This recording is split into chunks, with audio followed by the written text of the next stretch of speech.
elle est dans le Donbass et on voulait effectivement l'avoir et je comprends, ça fait quelques minutes qu'elle est en train de patienter et je lui demande de me pardonner. Bonjour Anne-Laure Bonnel, vous êtes sur le terrain dans le Donbass. Je voudrais que vous nous donniez les dernières informations de ce qui se passe sur le terrain. Alors oui, je vais vous les donner tout de suite, mais il ne faut pas oublier que depuis 2014, cette guerre a débuté. Dans le Donbass, ça est le berceau là où je me trouve. Les gens ici sont épuisés. Il y a eu beaucoup de morts, beaucoup de décès, beaucoup de massacres.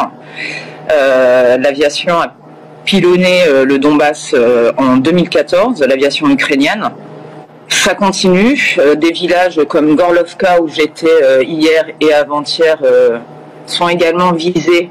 Il y a des blessés, il y a des morts que je filme quotidiennement, que je photographie également, pour garder ça en témoignage.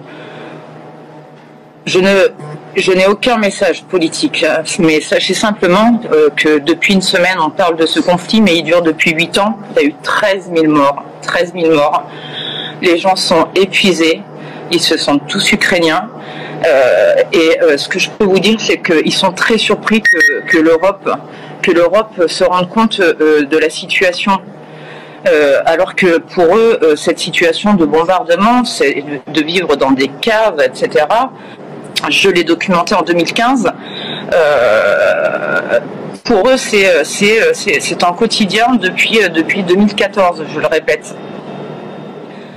Ensuite, je vous interromps parce qu'il y a effectivement tout le monde ne comprend pas la situation aussi précisément évidemment que vous la vivez depuis de nombreuses années.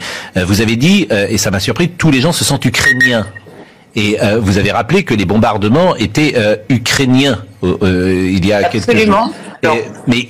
Mais quelque chose de grave, que visiblement la population du Donbass en 2014 a été ciblée par son propre gouvernement, la population russophone.